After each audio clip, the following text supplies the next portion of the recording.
ഇനി അച്ഛനെങ്ങാനും അവരോട് പറയാൻ മറന്നതാണ്.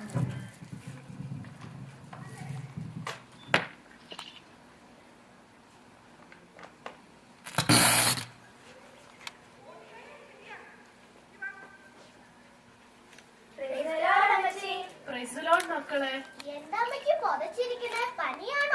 ഓ വയസ്സായില്ലേ, നല്ല തണുപ്പുണ്ട്.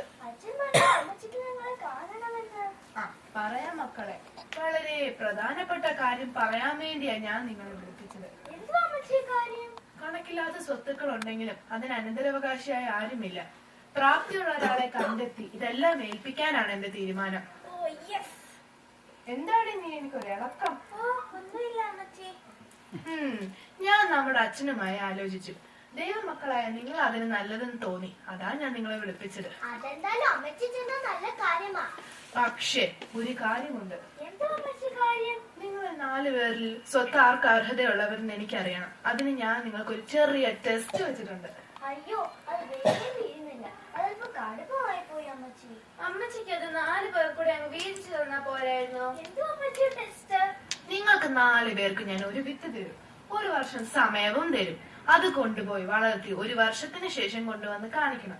എന്നിട്ട് ഞാൻ തീരുമാനിക്കും ആർക്കായി സ്വത്തൊക്കെ. വത്സമ്മേ, അതിങ്ങോട്ട് കൊണ്ടുവന്നേ.